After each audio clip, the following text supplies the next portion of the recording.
Hello and welcome to our first session of the COP30 Virtual Ocean Pavilion. On behalf of the COP30 Virtual Ocean Pavilion team, it's my pleasure to welcome you all to today's event. My name is Katie Mitchell. I'm a policy analyst with the Global Ocean Forum, one of the co-organizers for this year's pavilion, and I'll be on hand for any technical support needed during this call. To our attendees, you'll be able to engage by submitting questions through a question and answer box that the panelists will then be able to answer as appropriate during the session. And for any other technical needs, please message me in the chat directly. And with that, it is my pleasure to turn it over to Dr. Madul Islam, who will be the moderator for today's session. Yep. Thank you so much. So, good morning, good afternoon, and good evening to all our distinguished guests joining from across the globe. Welcome to the COP30 Virtual Ocean Pavilion seminar hosted by the Ocean Policy Research Institute, the Sasakawa Peace Foundation, Japan. I am Dr. Imadul Islam, the Senior Research Fellow, Ocean Policy Research Institute, and it is my great honor to serve as a moderator today. Today's seminar title, Enhancing Connectivity and Resilience, Assessing Climate-Induced Economic and Non-Economic Loss and Damage in the Indian Ocean Island Nations. This brings together an exceptional group of scholars and policymakers dedicated to understanding how climate change impacts our ocean-linked economies, communities, and ecosystems, especially across the island nation of the Indian Ocean. The Indian Ocean, the world's third largest ocean, is often called Great Middle Bay, a dynamic maritime theater that connects 33 nations and it's consisted 2.9 billion people. It handles the 1/3 of global bulk cargo and nearly 2/3 of oil shipments. Yes, this ocean is under risk.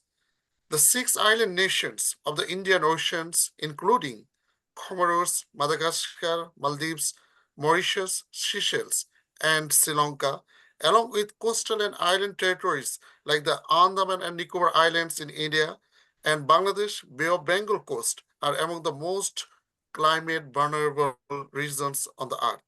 This year, we witnessed a defining moment. The High Seas BBNJ Treaty reached 60 countries' ratifications and will enter in force in 2026. However, it also comes amid frustration as world leaders remain divided on finalizing the one of the biggest problem on the earth, is called the plastic pollution, to create a global plastic treaty.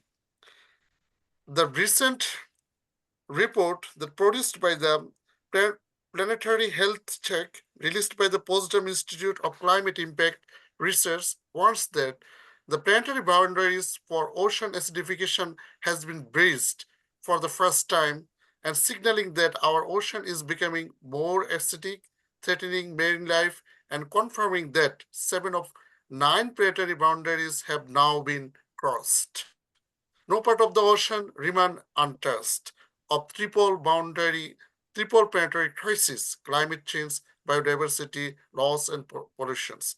So today's dialogue aims to advance our collective understanding of how nations can enhance regional connectivity, build resilience, and response to the growing economic and non-economic loss and damages driven by climate change across the Indian Ocean regions.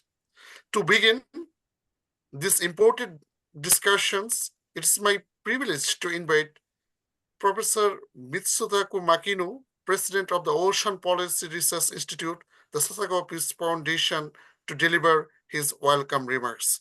Professor Makino, floor is yours. Thank you. Good evening from Tokyo, and good morning to our friends joining from across the Indian Ocean and beyond. On behalf of the Ocean Policy Research Institute of the Sasakawa Peace Foundation, I extend a very warm welcome to all participants, distinguished speakers, and colleagues who have gathered here virtually for this important seminar under the COP30 Virtual Ocean Pavilion.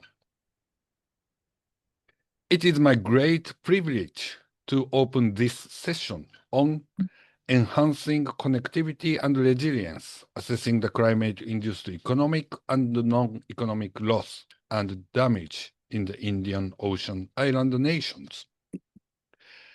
This dialogue comes at a crucial time as we collectively face the escalating impacts of climate change, rising sea levels, intensifying cyclones and typhoons, coral bleaching, and coastal erosion, threatening the livelihoods, economies, and cultural identities of billions of people who depend on the ocean for their survival. The Indian Ocean, often referred to as the Great Middle Bay, connects over 33 nations and nearby 3 billion people. From Japan, this ocean is not only a critical maritime corridor, facilitating about 78% of our energy imports, but also a shared space where our destinies intertwine.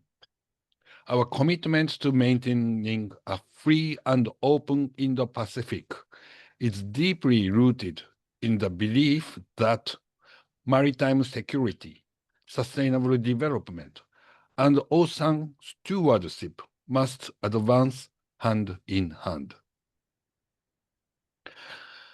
At the Sasakawa Peace Foundation, through the Ocean Policy Research Institute, we have consistently worked to strengthen regional collaboration, promote evidence-based ocean governance, and address emerging challenges in small island coastal states.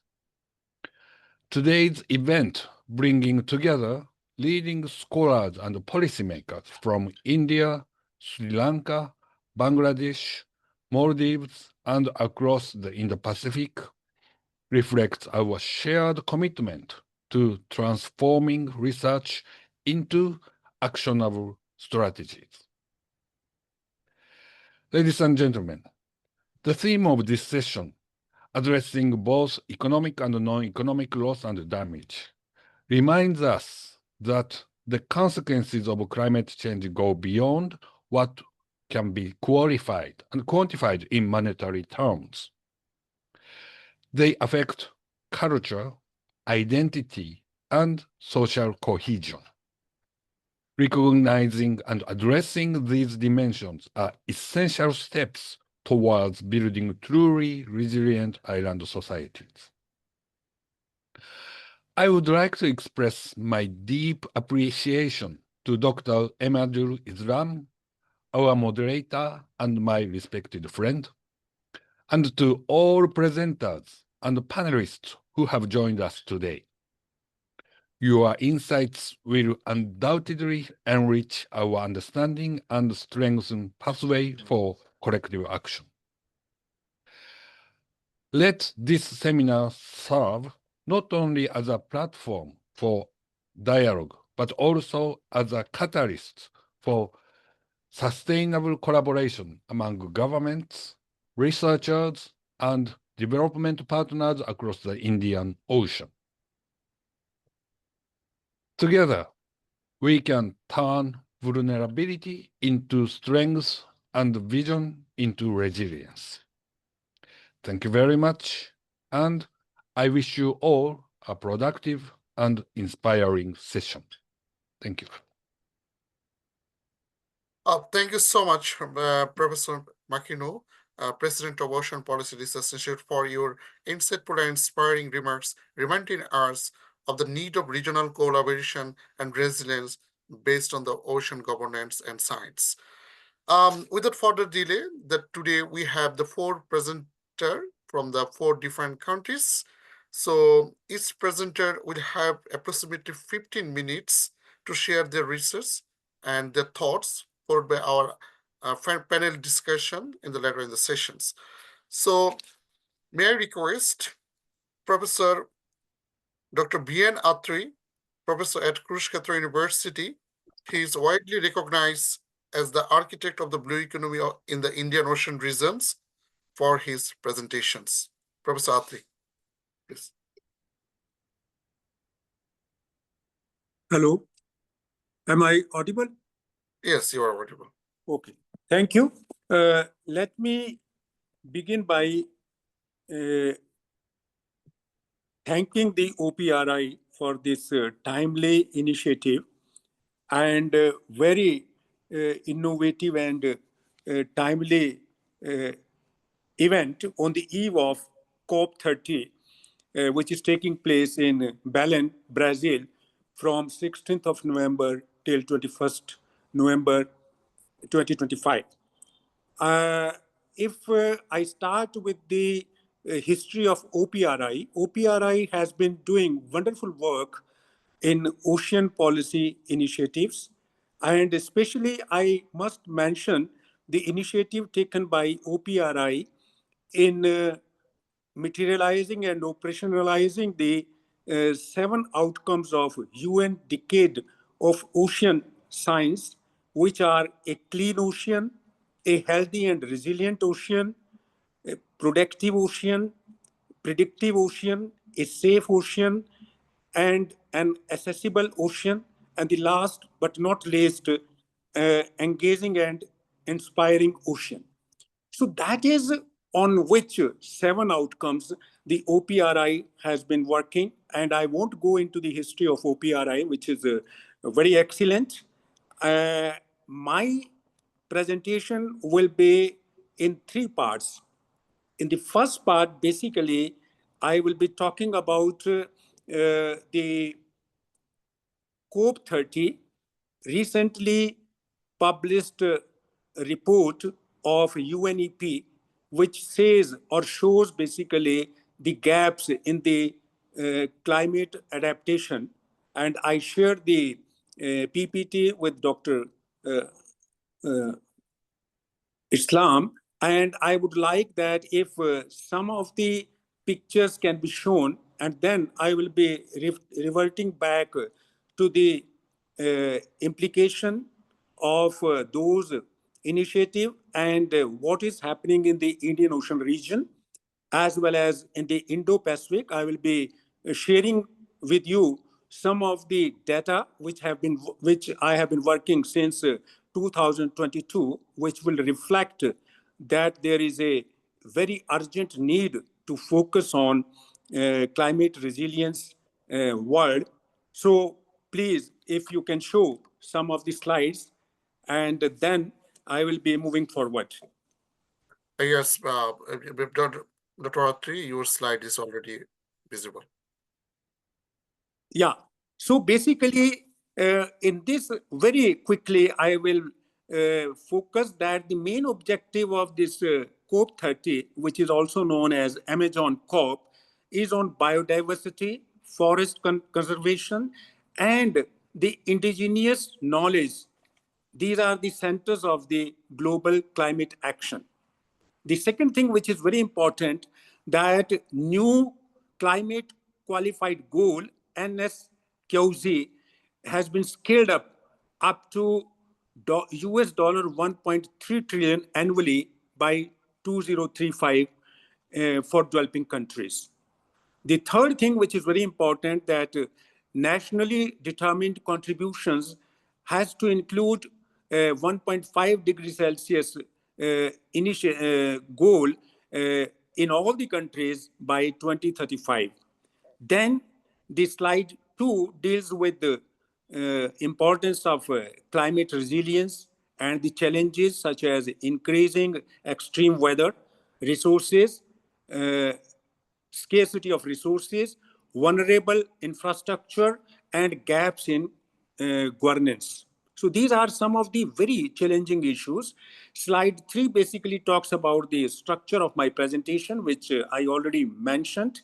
Then slide 4 basically discusses the progress towards the achievement of UAE FGCR target. And this data, basically, this figure is taking the data up to 31st August 2025.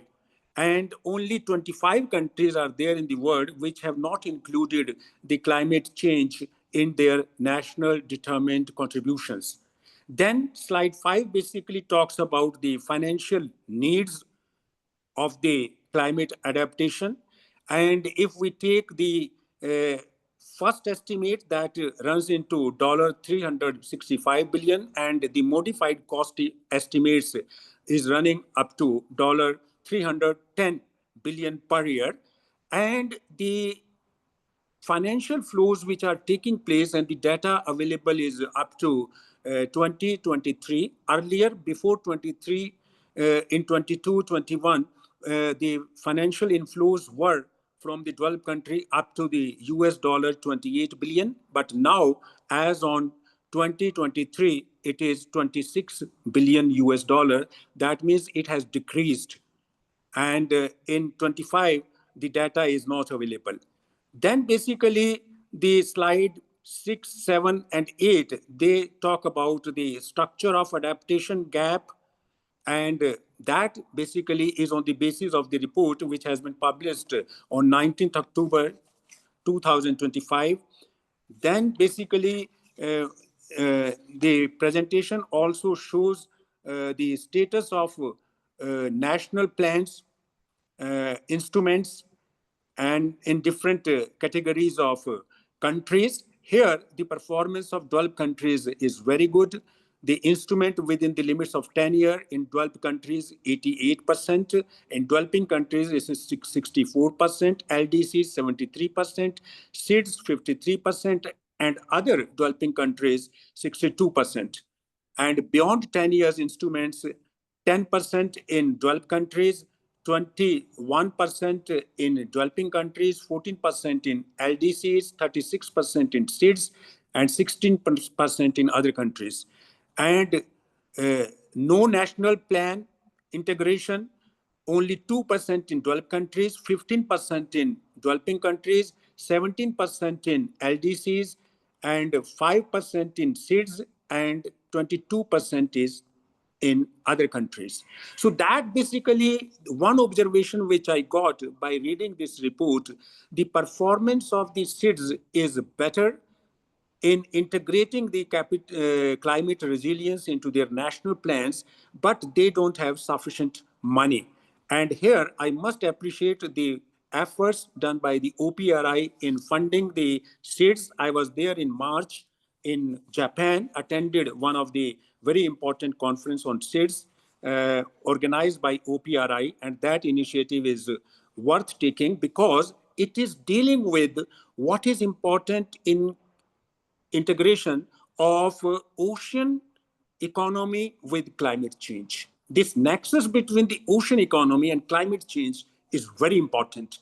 I remember when I was the chair of Indian Ocean Studies from 2014 to 2020, I mentioned in so many COM meetings that there is a need for study integrating the climate change with the ocean economy, what is being termed as blue economy in IORA. But I'm happy, and my friend Admiral is there, during Bangladesh chairmanship of IORA, the capital, this climate change has been adopted, integrated into the IORA work plan.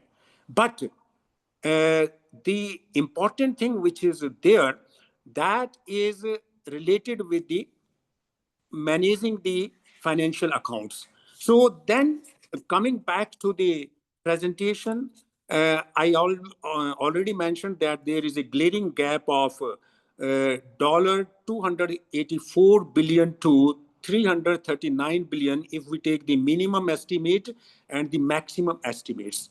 The other thing which is very important, that all the 23 billion is coming from the public sector inflows, from the public sector. Now the private sector is also integrating, and the flows from the private sector is only $4 billion, which is not enough. Then basically slide 13 talk about that this planet is on the brink of you see elimination, and the year 2014 was the hottest year in the last 125,000 years. This basically shows or recommend that there is a unprecedented global action is required for curbing, for taking care of the climate change problem. Then basically the slide 14 discuss about the vital signs of climate change, and they four signs, whether you talk about global temperature, whether you talk about atmospheric CO2, whether you talk about ocean heat content, whether you talk about the wildfire related tree loss, all are on record high. Sorry, And Professor Apti, you have only 4 minutes. 4 minutes. So that is basically is the data. Now, what I would say that in case of IORA and Indo-Pacific, the environment, the data shows that the SDG 14 and SDG 13, if we club these together, the climate change has deteriorated. It was 39% in 2022 in IORA, which came to 34% in 2025. And in case of Indo-Pacific, it is just 18%. So that basically shows that there is a need for taking actions in Indo-Pacific as well as IORA region to meet the climate resilience objectives. Now, coming to the project which we have been taking at the International Center for Indo-Pacific Studies, we are basically working on the connectivity and resilience, enhancing connectivity and resilience, assessing climate induced economic and non-economic losses and damages in the Indian Ocean nation.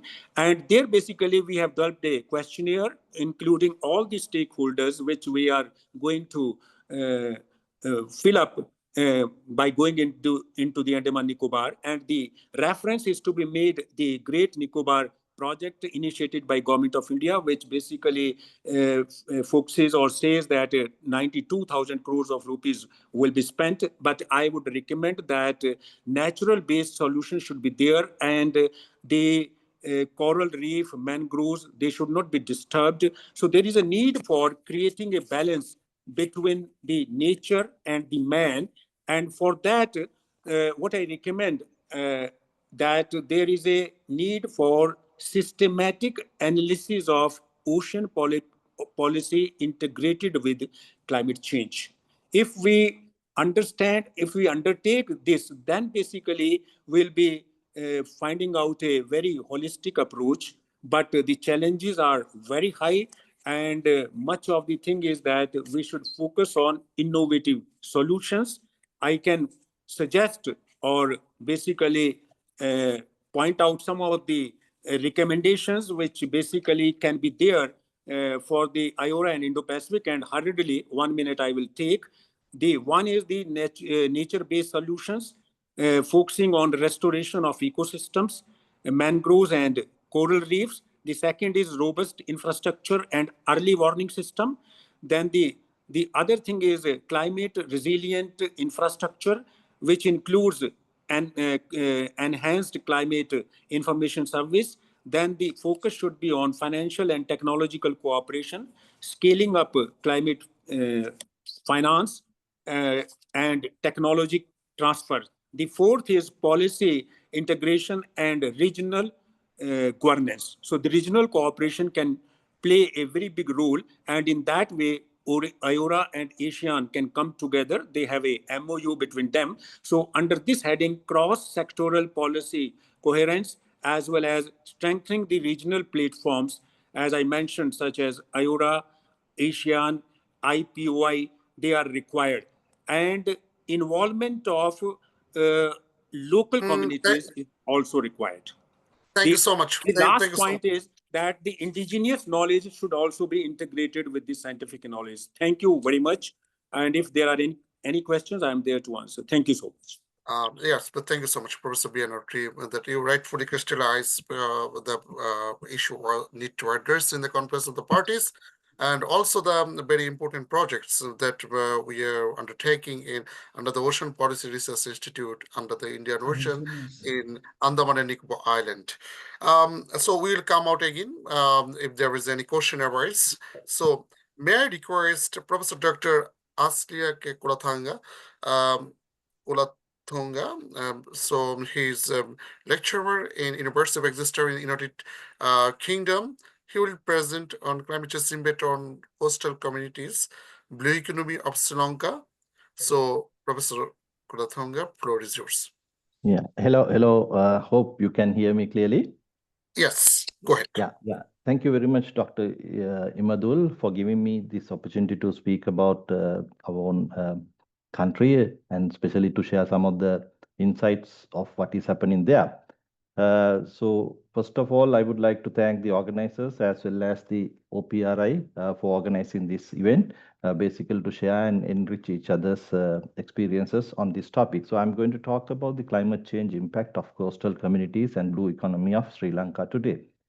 So I think many of you are aware where we are, but however, I just wanted to give some background information where we are. So we are in the southern tip of Indian Ocean, and most of the time, whatever happens in Indian Ocean, the first to affect is our own island, that is Sri Lanka, because of its almost 3/4 are being covered by the Indian Ocean, and only small strip is basically linked with the shallow sea between the India and Sri Lanka.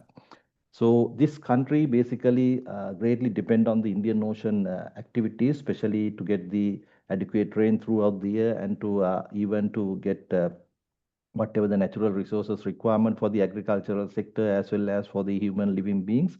The two monsoon seasons are greatly depend on the Indian Ocean activities, that is northeastern and southwestern monsoons.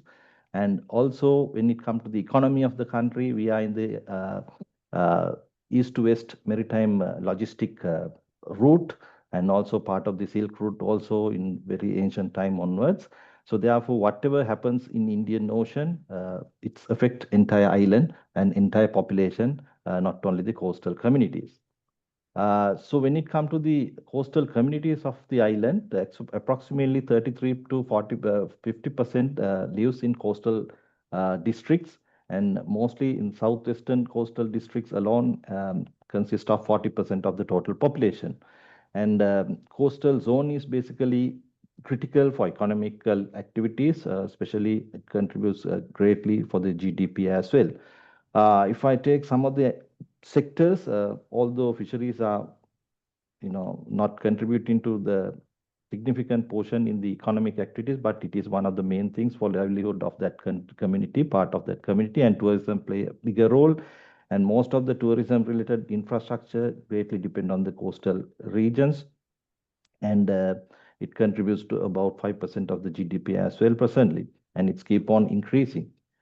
In addition to these two sectors, fisheries and tourism, there are some manufacturing related industries as well as it's contribute to the urban services. So when it comes to the climate change impacts on Sri Lanka generally, so since it's being a small island nation, Sri Lanka is highly susceptible to the adverse impact of climate change due to their geographic and economic and ecological characteristics. And some of the critical ones which respect to the climate change issues in coastal communities involve sea level rising, coastal erosion, and increased frequency of extreme weather events and salt water intrusion and ecosystem degradation, etc., which are identified as the results of climate change. So that those leads to basically economical and non-economic losses and damages to the coastal communities, and especially threatening their livelihood, security, and overall well-being. So most of the demanding challenge from climate change for the developing countries today is basically to develop their economies to provide better quality of life. So Sri Lanka is also facing the same challenge. And Sri Lanka also identified as one of the paragon of climate injustice as well because of some of the issues which are happening over the years. Now, these are some of the commonest issues which we can experience in monsoon season, especially in southwestern monsoon region, southwestern part of the island affected by the coastal erosions. And these already, I think all of us aware, this tsunami related catastrophic event happened on both southwestern and southeastern part of the island. And nowadays, especially in southeastern and eastern part of the island, get these inundations due to monsoon reasons, monsoon seasons, etc. And sometimes it's lead to many displacements as well. Not only the climate change related impacts, so there are some commercial shipping or maritime shipping related catastrophes also happened in the recent past, which has affected the coastal communities by various pollution issues, which took place in western part of the island and previously eastern part of the island as well. So these have, impact on the marine ecology seriously, and some of the fisheries sector also seriously affected due to these pollutions took place. And also there are some issues coming from the environment pollution, especially the plastic pollutions, and which is from the country itself and also from the regional other washed away pollutants also comes to the local coastal belt. So with this backdrop, with the support of OPRI, Sasakawa Foundation, we have initiated this climate change induced loss and the economic and non-economic loss and damages assessment, basically to adopt CCIQ methodology mainly. So with that background, actually we are currently following these steps to quantify and come up with in-depth analysis on this area. So our team consists of myself as a climate change expert in technology transfer and various other disciplines related to sustainability aspects, and economist, engineering economist, and sociologist, as well as infrastructure and logistics related experts in the team.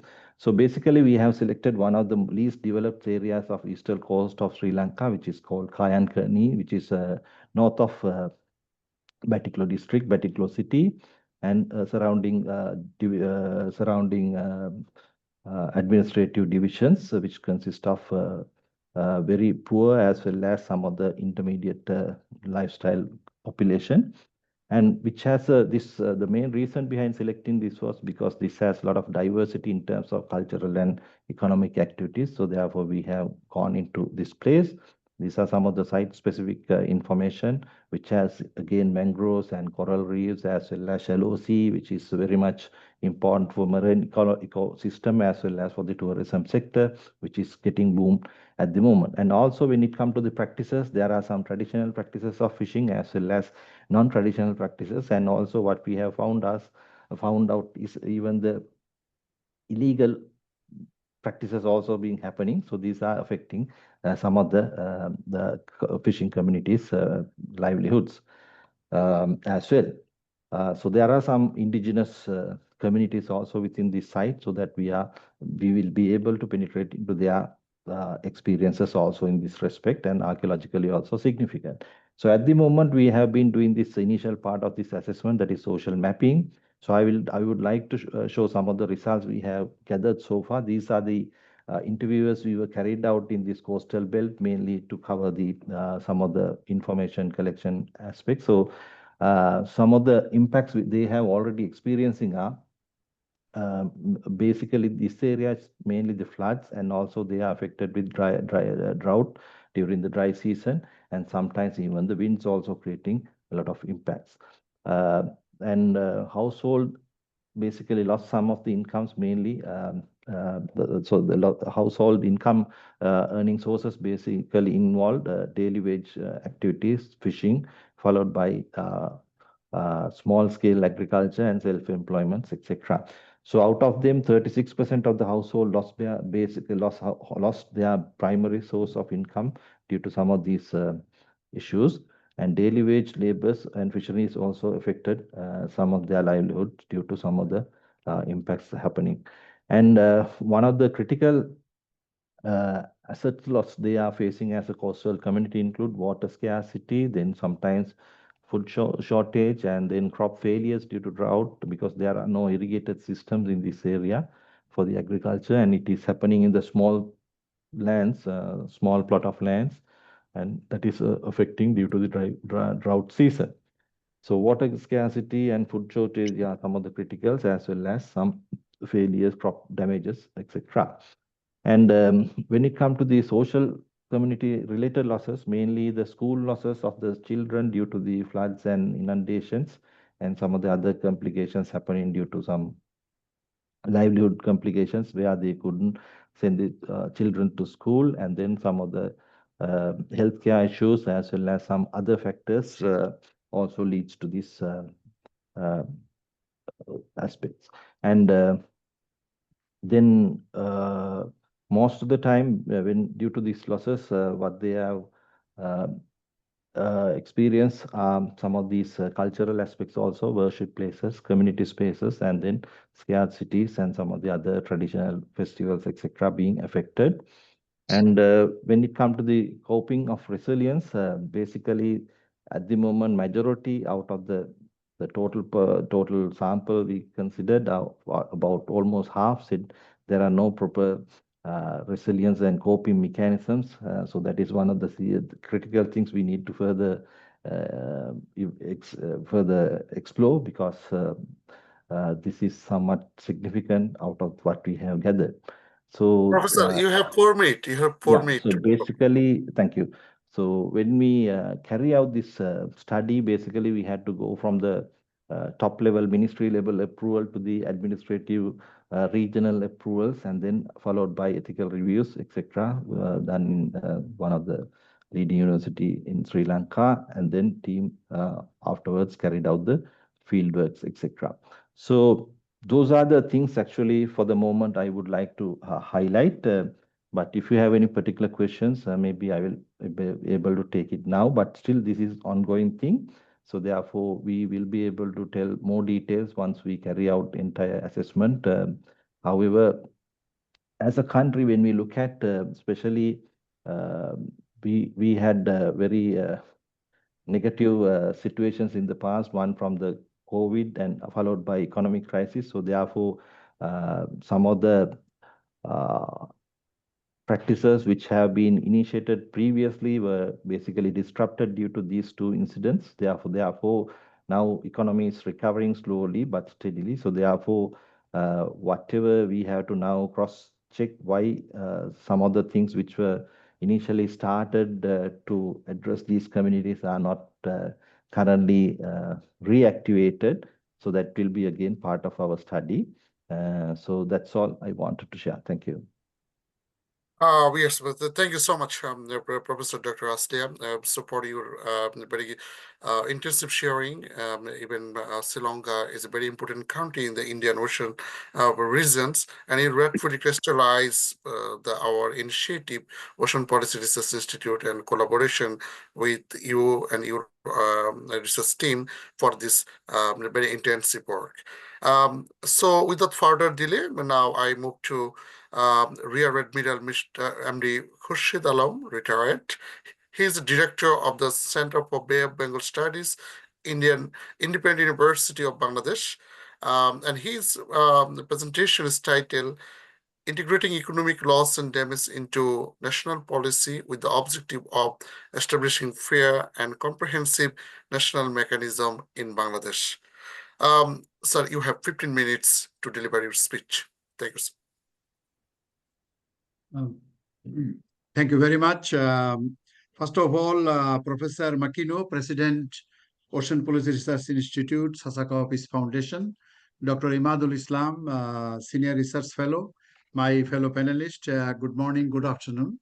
As you know, with the sort of heading you have seen of the topic, that we would like to talk about the economic loss and how do you get into this, into our mainstream national policy mechanism in Bangladesh. That should be the idea.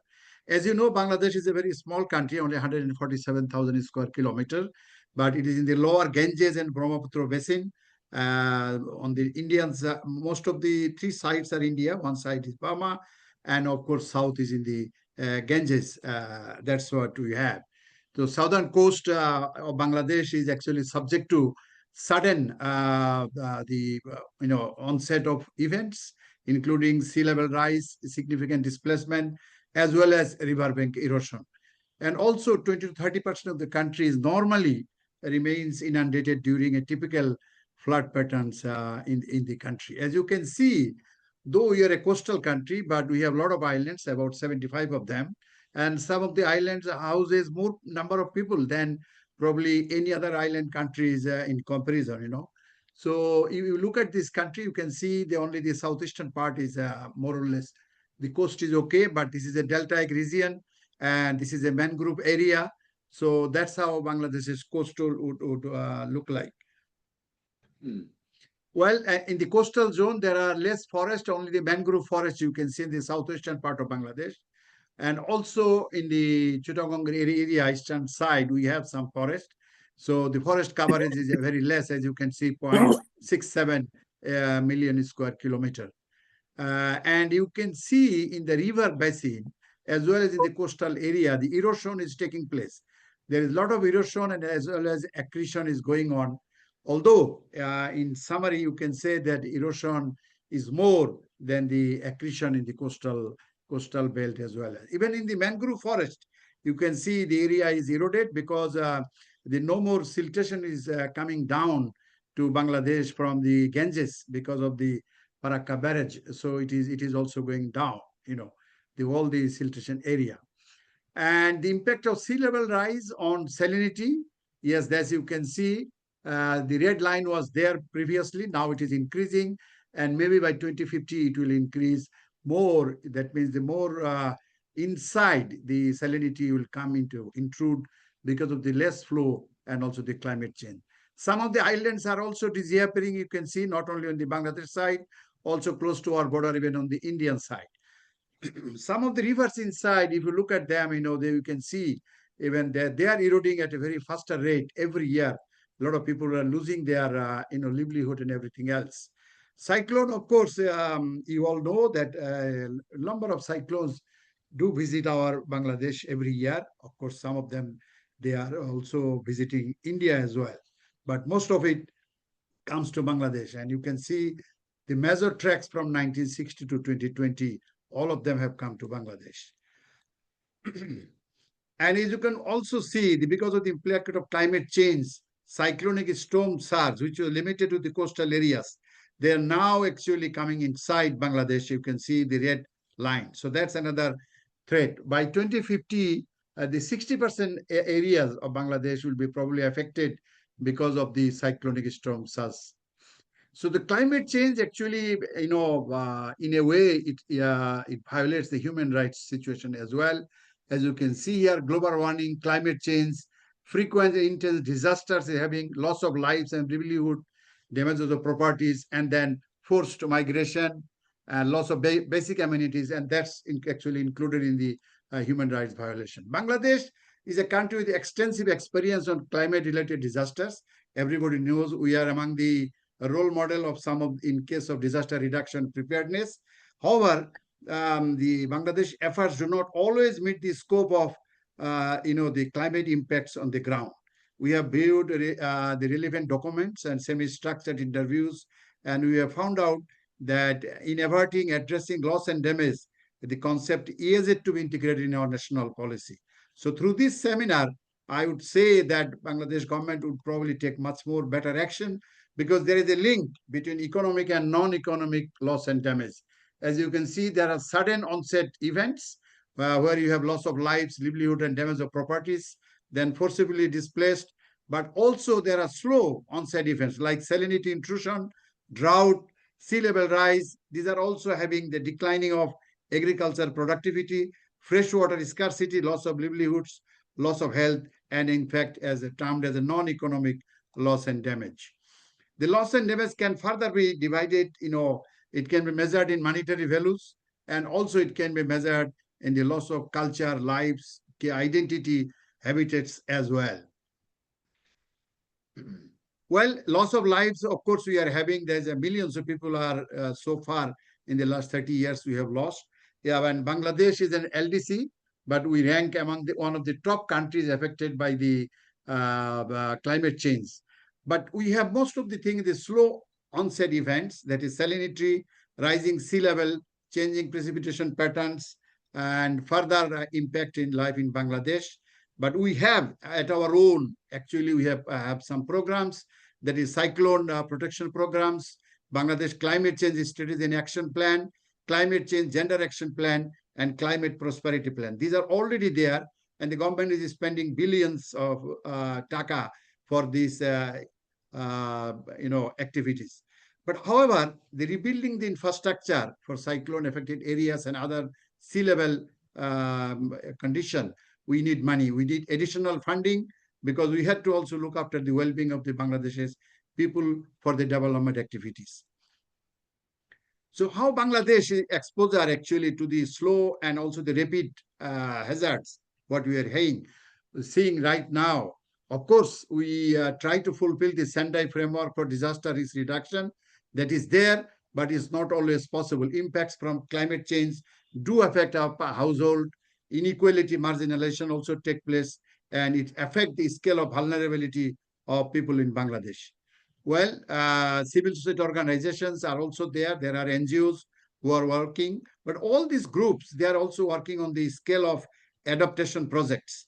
They are mostly engineered and structural solution, So increasing climate resilience by upgrading roads, bridges, culverts, markets can effectively increase and reduce our migration issue, but not all other issues, The Climate Vulnerable Forum, we have been the president twice of the Climate Vulnerable Forum, and that has helped us in projecting our case probably in a much better way. The Green Climate Fund, yes, the two organizations in Bangladesh, actually the Polli Kormachari Sahayak Foundation and the Infrastructure Development Company Limited, they are actually given this money from the Green Climate Fund, and they are using this money on that. But in Bangladesh, the private sector actually is very much impacted by climate change. So loss and damage happens in the private sector also, whether it is small and medium-sized industries, cottage industry, shrimp industry, poultry, all of these are owned by the private sector, and damage is caused to them also. So there are direct losses from the climate impacts, and also the private sector has to comply with the governmental regulation on the energy and other areas. So that there are examples, some NGOs are working, but then we need the loss and damage related activities from the NGOs, because they lack international attention. So perhaps with the NGOs should help us to shape the discussion around loss and damage in Bangladesh and other LDCs, so that we can take a significant role in the COP30, which is coming in this. So partnership building is more important, whether it's the private sector, NGOs, and other relevant actions in Bangladesh. However, a scoping study was conducted for national mechanism for loss and damage in Bangladesh, but total integration so far has not been done. A successful national mechanism could also serve as a model for the other developing countries, bolstering Bangladesh's position as a global leader in climate response, while recognizing the government does not have enough financial resources to carry out its vision on its own, covering all the slow onset programs as well as the rapid onset problems we face. So while discussing, the UNFCCC, yes, we are looking for the fund, but we have made great strides in Disaster Risk Foundation, whether it is, you can call it a private sector or NGOs or the government. We are doing good here. But climate-related policies in Bangladesh do not always analyze gender and balance, and lack in imbalance perspective on vulnerability. So these issues should be taken into consideration, and it is also suggested the lessons from social safety net programs, which government have already introduced, could be used under a national mechanism for finding out loss and damage. NGOs have always advocated to the government and to the ministries to integrate the concept of loss and damage more widely into their policy making, arguing that this would better connect the Bangladeshi discourse with the global climate change debate. But however, this is not actually present here. We have two ministries, Ministry of Disaster Relief and as well as Ministry of Environment and Forest. They are actually looking after, so far, we have not advocated as strongly as is possible in the past COPs about the loss and damage which is happening to Bangladesh. The realization of a national mechanism alone, however, will not effectively and fairly address loss and damage in Bangladesh, because the long history of responding to climatic action has resulted in this loss and damage related data, from estimations of cost on buildings and infrastructure, potential ways of addressing loss and damage. However, there are currently overarching system for holding, processing, and analyzing data on loss and damage as well. The increasing frequency and severity of climate-related hazard and additional strain is an additional strain on national resources and the livelihood of affected communities. Creating a comprehensive database of loss and damage would strengthen Bangladesh's role as both an advocate for loss and damage and become a responsible leader in climate response in the COP30 and others. Bangladesh's vast experience in coping with the adapting to loss and damage has resulted not only in various policies, studies, and responses, but also across scales, but also in a vast amount of data on climate impacts and responses. However, we don't have a central database which exists for disaster statistics and impacts, and that's probably needs to be done. Whatever the annual budget we get from the ministries, that is mostly actually for the climate change effects. You have 4 minutes. Thank you, sir. Thank you, sir. That is only spent for the climate change, but doesn't account for on-the-ground costs arising from climate-related disasters borne by the private households. That's an issue we need to take into account. And reports rarely include comprehensive data regarding the potentially infinite non-economic losses from climate change, which are too complicated to quantify. There are no ways to put values on some of the loss of life, loss of culture, and loss of livelihoods. Accurate and comprehensive assessment and valuations of loss and damage in the absence of more invisible loss and damage, such as non-economic loss and damage, impacts will result in complete response strategy. And that's probably we need to do. An unprecedented number of loss and damage studies have conducted, including all other aspects, but data findings from the report could be used in designing a potential national database, given the wide range and dynamics to the well. I will try to finish with one of the saying of Albert Einstein, that is doing the same thing over and over again, expecting different results. My dear panelists and attendees, my submission to you, through you to the COP30, that nothing is going to change if we want to going to just repeat our actions over and over again. And we have to think out of the box, as my friend Dr. Vianatri has said. Only then the Indian Ocean, the island nations, and the coastal countries present here, we can probably do a better job and look after the climatic actions in a much effective and efficient way. But for that, we need all the efforts, and we need all the efforts of the Ocean Research Institute, OPRI, and also its president and Japan as a whole. Thank you very much, sir, for giving me this opportunity. I'm really grateful to the OPRI for this opportunity. Thank you. I finish here. Thank you so much, Admiral Mr. Alam. Always enlightened us for your wisdom that you were working for a couple of decades in the international platform and also for Bangladesh. You are very much familiar for the Bangladesh blue economy and many other aspects. So we must acknowledge your contributions in the Indian Ocean and rightfully crystallize the problem. And for your information, yes, we to measure the non-economic loss and damage is very critical. So we are Ocean Policy Research Institute launching the research project. It's called Comprehensive Climate Impact Quantification. It's included both economic and non-economic loss and damage assessment. In it will be, if we can commission our research very perfectly, so hopefully we will able to contribute in the knowledge and practice. So without further delay, we have very distinguished panelist and speaker from Maldives. So Dr. Hussein Sinan is the Director General of Fisheries and Ocean Resources Management, Minister of Fisheries and Ocean Resources, Maldives. May I request Dr. Sinan for his presentation? Thank you. Can you hear me? Yes, it's a pleasure. Okay. Thank you very much, Dr. Imad Islam. First of all, let me begin by thanking the organizers of the OPRI of the Sasakawa Foundation for convening this forum.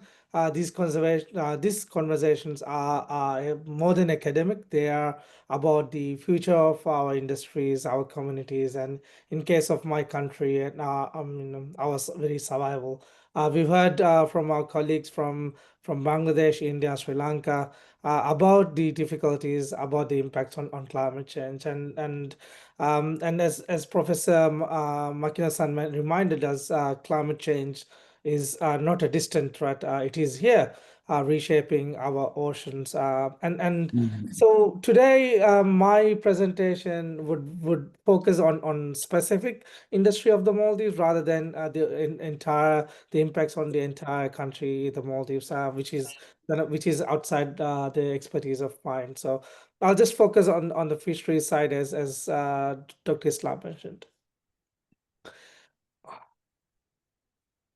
So for the Maldives, the reality, the impacts of climate change, the reality is painfully clear. We are a nation that does not simply live by the ocean. We live in it and through it. Our homes, our livelihoods, our food, and our identity are inseparable from the ocean. Many of you may know the Maldives as a postcard image, turquoise waters, coral reefs, and romantic getaways. But for Maldivians, ordinary Maldivians, the ocean is not a luxury. It is life itself. Our economy is almost entirely ocean-based. As you can see on the slides, 98% of our national exports, 89% of our GDP, 62% of our foreign exchange earnings, and 71% of our national employment comes from the ocean and derived directly from ocean's biodiversity and health. And at the heart of this ocean economy or blue economy is one resource for the Maldives, which is tuna. For centuries, the Maldivians have fished tuna using pollen line and headline methods, sustainable practices passed down through generations. This is not only our tradition, but our pride. Unlike in many parts of the world where destructive fishing gears have devastated marine ecosystems, the Maldives has always fished one by one, ensuring that the balance between people and nature. Today, this tradition continues on a modern scale. We catch around 160,000 tons of tuna each year. Of our 533 licensed semi-industrial vessels employ around 17,000 fishermen. Tuna accounts for 91% of our national exports. And beyond the economy, tuna is also part of our daily life. We eat about 154 kilos of tuna per person per year. It is our breakfast, our lunch, and our dinner. It is in our culture, our values, our stories, and our food security. To protect this, Maldives have always taken very strong measures. We have banned destructive fishing gears. Fishing gears in our waters. Only local fishers are permitted to operate in our exclusive economic zone. We don't fish on the high seas, and we have tried to safeguard both our cultural heritage and ocean's health. Yet, despite these efforts, the ocean is changing faster than we can adapt. Last year, we witnessed the devastating combination of El Nino and the Indian Ocean dipole. These two climatic events occurred simultaneously, disrupted our productivity across the region. Sea surface temperatures spiked, corals bleached, destroying the habitats of bait fish that pollen line fisheries really depend on. So without bait, tuna cannot be caught in the Maldives using the traditional method. So without corals, bait also cannot survive. So, and because pollen line is a surface fishery, tuna diving deeper into warmer waters means our fishery becomes non-viable. So for the Maldivians, 2024 was not difficult. It was disastrous. Our fisheries felt the impact on their catch, their incomes, and their households. We are already, as you could see the graph here, 2024, our catches dropped nearly by 40%. And that itself have a significant impact, because if tuna, most of these tuna has, this is mainly because of two climatic events. But if these continue to repeat, and if the sea surface temperatures spike, the tuna are going to move beyond our exclusive economic zone. So that means our food economy and food security will collapse with the fish stocks. So, as you could see here, our fishermen fish entirely in our EZ. There are highly productive fishing grounds, and with warmer waters, these fishing grounds would start to shift outside our exclusive economic zone.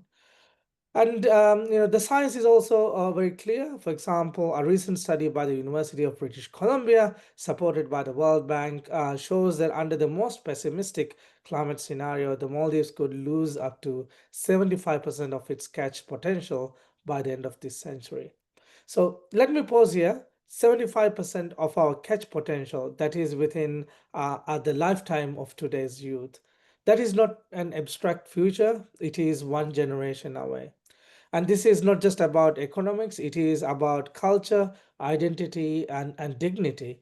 And it is about whether our children will grow up with the same traditions that have defined us for centuries, or whether we will inherit only for stories what was lost. So what can be done? As you know, as a lot of people have highlighted today as well. First of all, I think it's really important that we integrate climate data into fisheries management at both national and regional levels. We cannot plan for fisheries management based only on historical stock assessment methods. We must anticipate how tuna will move in response to rising sea surface temperatures and shifting ecosystems. We also need innovation. We must strengthen regional cooperation and innovation. Tuna does not respect national boundaries. As it migrates, we must ensure that benefits are also shared fairly, especially with vulnerable nations like the Maldives, which are most exposed to climate risk. We also need to invest in science, technology, and alternative livelihoods that are compatible with our cultural values. It means finding new ways to adapt to climate change without sacrificing the traditions that anchor our society. Third, we must also transform a sector itself, reducing our carbon footprint where possible. The Maldives already operates one of the most sustainable tuna fisheries in the world, but we can also go further. Those who make the effort to fish sustainably also should be rewarded fairly in global markets. Sustainability should not be a burden. It should also be a competitive advantage. I think it's really important that we focus on improving, as we go along to improve the carbon footprint. Reduce the carbon footprint when possible. And finally, we must also keep sight of the bigger picture. The Maldives, just like as Bangladesh, the delegate from Bangladesh mentioned, the Maldives is also on the front line, but we are all not alone. What happens to us is a warning to all. If a nation that has lived in harmony with the ocean for centuries is now at a risk of losing its fisheries, its reefs, and its way of life, then no country is immune to the impacts impacts on climate change. So just focusing on today's kind of dialogue, I think it's this is not just about a story about tuna. It is about justice. It is also about the survival of our communities. It is about whether the international community will allow the frontline nations of climate change to bear the costs alone, or whether we will work together to ensure that the future of both the oceans and people can thrive. For the Maldives, for the Indian Ocean, I think we all share one shared ocean. We have no choice but to act and improve the governance regimes that we all have. The ocean is not simply a water resource, it is our history, our culture, our food, and our identity. And protecting is not just a matter of policy, it is a matter of existence. Thank you. Yes, but thank you so much, Dr. Sinan. You rightfully mentioned that the position of the tuna and the fishery situation, which actually directly impacted by the climate change. And also, in your conclusion, you rightfully again mentioned that ocean is our existence. If there is no oceans, we cannot survive. So it's rightfully crystallized by many scholars to date that ocean health is very much related with the human health. So with these presentations, now we are moving on our panel discussions. We are honored to have very two distinguished panelists who bring both regional and global perspectives, and their extensive work last couple of decades in Indian Ocean security, resilience, and connectivity, and also the impact of the climate change. So may I request and pleased to welcome Dr. Bijoy Shakuja, Professor and Head, Center of Excellence for Geopolitics and International Studies, Ravi University, India, for his remark. Thank you, Dr. Minutes. Islam. Time is at premium, just 7 minutes I have. And it so happens that even climate change, for that matter, or mitigating attracts some kind of, let's say, a premium. And what I find in the discussions, wonderful presentations made by the panelists, keywords that have appeared, I mean, they've been recurring: finance, funds, money, loss and damage. It's all finance driven. Mitigation is not going to come from thin air. It requires finances.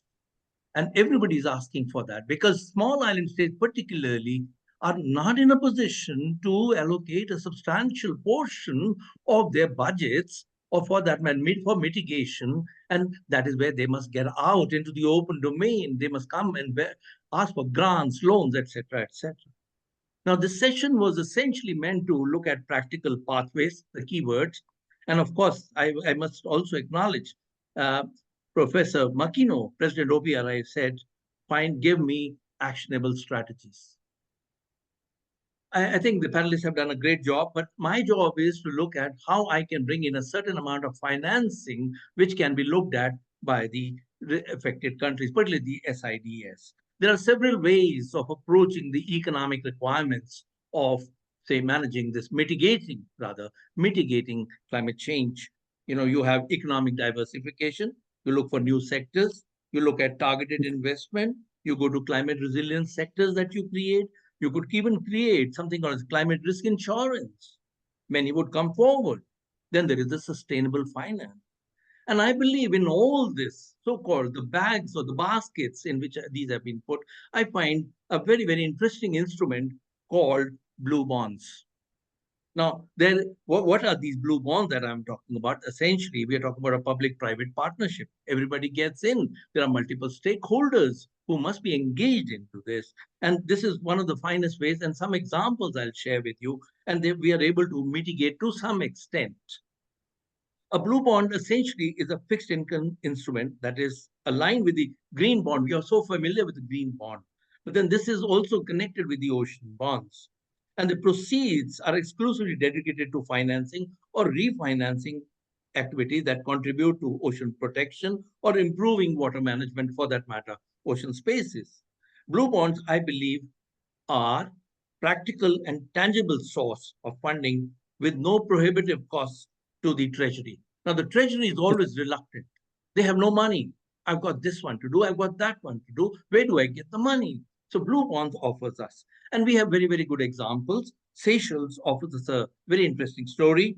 They were able to use this financial instrument for developing blue economy. Seychelles was followed by Belize.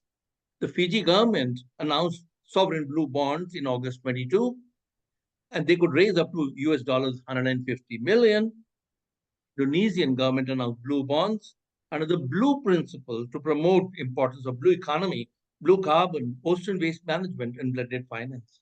Closer home, at home, that is us in India, our stock exchange, which is called the Securities and Exchange Board, the SEBI, put out a consultation paper called Green and Blue Bonds as a mode of sustainable finance.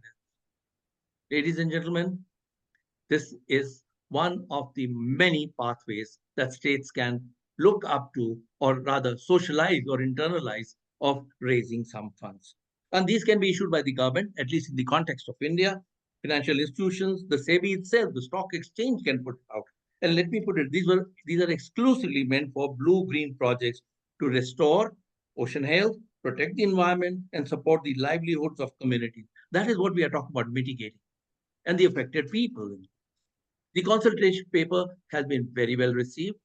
My discussions with some of them show a very, very encouraging sign. So what we are looking at, blue bonds also support nature-based solutions. You can harness biodiversity, sustainable restoring ecosystems, sustainably managing the entire oceanic spaces, the coastal spaces, food security, disaster risk reduction. They all offer co-benefits both to human beings as well as the environment. As far as India is concerned, marine-based renewable energy projects such as offshore wind, ocean thermal energy conservation, tidal power, and mangrove restoration are eligible for blue bonds. Let me say the Indian government is conscious of the fact that the Andaman and Nicobar are vulnerable to climate change, sea level rise, host of things that are associated with it. And they are doing their best in terms of providing fiscal resources, technological resources, and not to forget that we are also bringing in the Industry 4.0 technologies. Now, let's look at AI, machine learning. Thank you very much. Right. And now we have an opportunity here. What do we do with India? Can't do it alone. Climate is not just limited to Indian space. BIMSTEC comes in. Now, would BIMSTEC be a good candidate for that? Yes. And as far as India is concerned, we hosted the BIMSTEC Center for Weather and Climate Change at New Delhi. We recently had early this year a youth conference on climate change. So these are some of the initiatives that we have come. Ladies and gentlemen, funds are scarce and must be supplemented by private capital for mitigation and adaptation in developing countries. I think COP28, 29, 30 have an important, they brought the finance upfront. They brought it to the level that we have got to talk about. And I think the states themselves, or regional organizations or groupings such as BIMSTEC would also have to come forward to support the global efforts for financing climate mitigation. Thank you very much for your attention. Thank you so much, Dr. Vijay Shakujam, for your thoughts on the possibility of the blue bond for the Indian Ocean island state. So without further delay, may I request very distinguished Dr. Nilanta Shamarnaik, adjunct fellow at the East West Center, Washington, D.C., United States of America, for your thoughts. Good day to everyone. Good morning here from Washington. My thanks to Dr. Ahmadul Islam and Sasakawa for the invitation to be here. I'm happy to share some of my personal research on Indian Ocean security and smaller states. I'll first talk about the challenges and then close with some recommendations to consider. On balance, smaller Indian Ocean states have been seeing difficult times lately. I see a lot of writing that emphasizes the agency of smaller states, which is certainly important to acknowledge, but often missing from the conversation is the difficult structural environment in which smaller Indian Ocean countries find themselves. To provide 3 examples, first, a new U.S. administration is pursuing a new direction in U.S. foreign policy. The national security strategy is not yet published, but from what we've seen so far, the new foreign policy has meant less assistance to developing countries than they were previously accustomed to. In addition, the new administration's comments about climate change suggest a departure from previous U.S. policy, and this view does not align with many Indian Ocean countries. Second, for the NGO community, Bill Gates's recent article on climate change ahead of COP30 has concerned many due to the fears that perhaps climate change and its priority will somehow be lessened. And then third, in addition to international policy environment and the philanthropic environment, the challenges of the physical environment continue for smaller Indian Ocean states. And this is on top of their persistent connectivity needs, post-pandemic economic challenges, and maritime security requirements. So against this context, what can be done? Well, I think where U.S. policy is now, we've seen essentially the U.S. government asking allies and partners to do more burden sharing. And I think this really opens up space for action by smaller states and thinking creatively. We can think of this space in three ways. Essentially, what are smaller states willing to do? What are they capable of doing? And what are they comfortable doing, especially in the backdrop of strategic competition by big powers? And then second, leadership in international institutions is very important in this regard. Smaller states in general pursue membership in international organizations to augment their power, given their capacity challenges.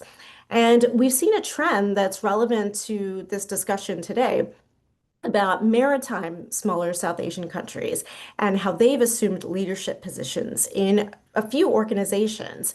The IORA, we've already heard spoken about today, the Indian Ocean Rim Association. We've seen Sri Lanka be the chair currently, and Bangladesh previously been the chair. Also, both countries have been vice chair as well.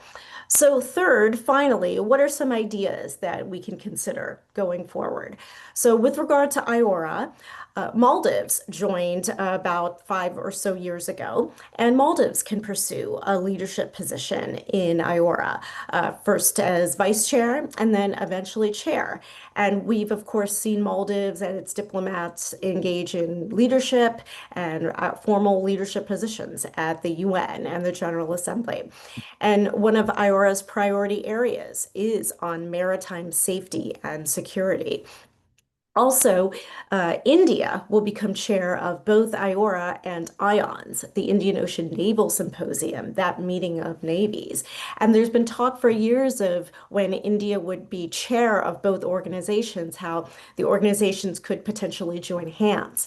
And India, of course, is the large power in the region, and it's been trying to advance the subject of climate security and urge greater commitments, such as when it was president of the G20 and at the COP meetings through the Loss and Damage Compensation Fund for countries that are affected by climate disasters. So perhaps India can build on this goal via its chair position at both IORA and IONS. And when speaking specifically about IONS, I'm thinking about ideas for the future. Sri Lanka has not yet been chair of IONS. We've seen India and Bangladesh previously have been the chair. So that is a leadership position that Sri Lanka could pursue. BIMSTEC, we've already heard BIMSTEC discussed this morning. It focuses on the Bay of Bengal. And Maldives can try to explore opportunities to join as a member, even though it's not specifically a littoral country of the Bay of Bengal. And there's a precedent here. Nepal and Bhutan are members of BIMSTEC, even though they do not touch the Bay of Bengal, but they have significant interests in the security of the Bay of Bengal, and they access international shipping via the Bay of Bengal. And of note, Bhutan has held a leadership position as Secretary General in BIMSTEC. So I think this also presents a membership and a leadership opportunity for Maldives. And then combined maritime forces, which is concerned with security of the Indian Ocean sea lanes in the Western Indian Ocean. Bangladesh can join. We've seen India and Sri Lanka already join. And so Bangladesh, is the only South Asian country with a navy not to join. And of course, Bangladesh has deep maritime interests. We saw just last year 23 sailors on a Bangladesh flagged merchant vessel, the Abdullah, they were taken hostage by pirates for about a month. And this is in the wider context of Bangladesh taking leadership positions in the maritime realm in organizations like the International Maritime Organization, IORA, and IONS.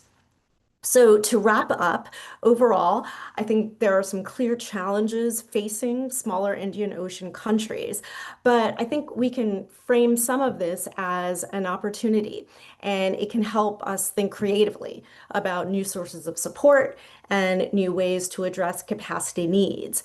And I think this process can really help smaller states in pursuit of agency and greater agency as is much discussed. But ultimately, I think it's about greater empowerment for smaller states. And I'll stop there. Thank you so much, Dr. Rinati Shamarak, for your very important sharing about the position of the new government in the United States of America and their contribution in the smaller and developing states, including you rightfully mentioned that the Bay of Bengal contribution and different multilateral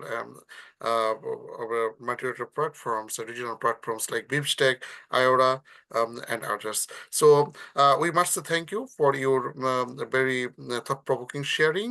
And we are very close to finish this this timely discussion. So we have our honorable director, so Dr. Sijawa-san, Ocean Policy Research Institute.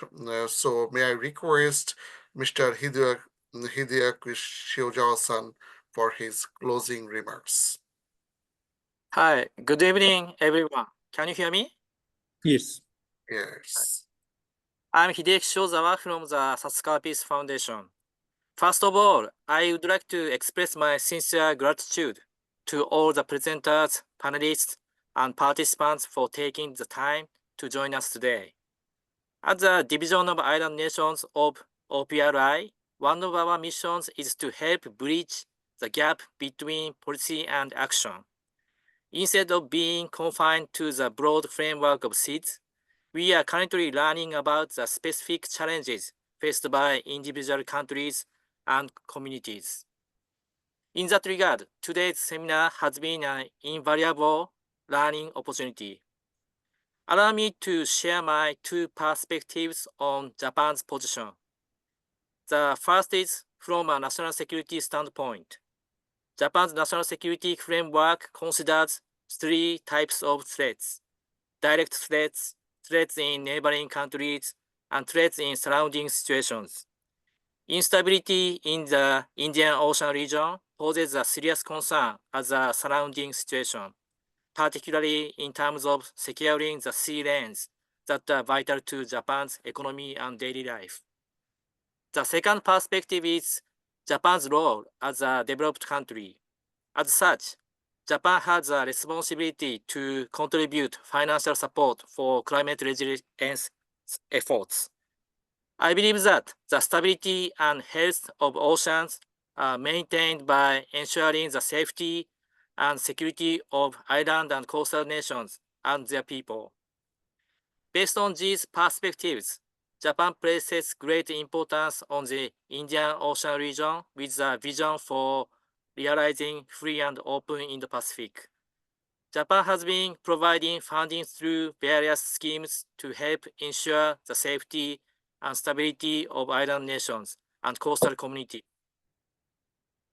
At the same time, it is important to recognize that Japanese taxpayers are increasingly interested in how these funds are being used.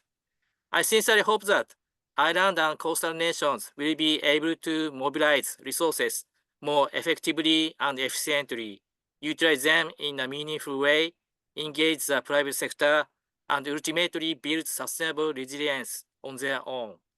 To support this goal, I believe it is essential to continue having open and honest discussions like the one we had today.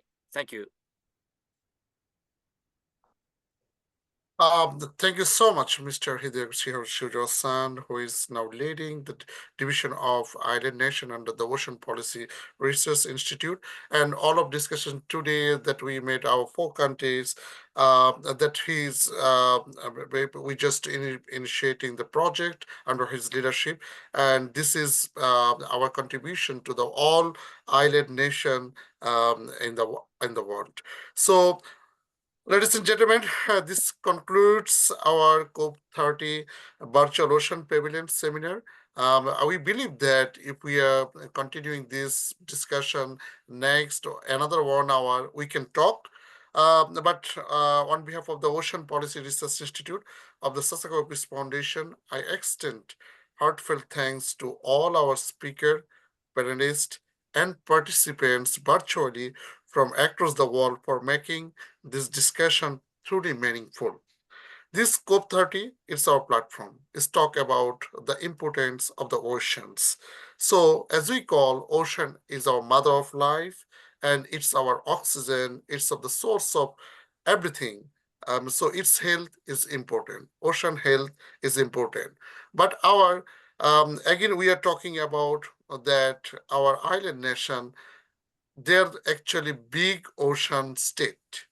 So we should protect our all over the world, those who are residing adjacent to the oceans, but particularly almost 1.9 billion populations in the Indian Oceans actually living within the 400 meters of the coast. So climate change impact both economic and non-economic. This is a very vital.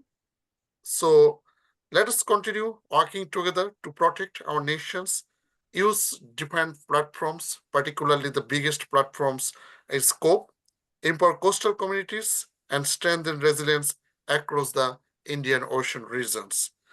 Thank you all for joining us, and see you again in our future session. Stay safe and have a wonderful day and evening ahead. Thank you so much.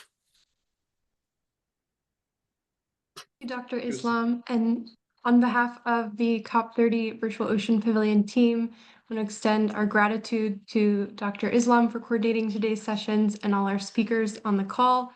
And of course, to all of our attendees that were able to join and partake in this discussion. I would encourage all of you to make sure that you take some time to visit the Virtual Ocean Pavilion platform to engage with some of the many features that are available. We also will have several live events and webinars organized throughout the duration of the pavilion, which will be available from today, November 3rd to November 21st. Thank you all for taking the time to join and support this collaborative initiative, and I hope we have a chance to engage with you throughout the pavilion this year.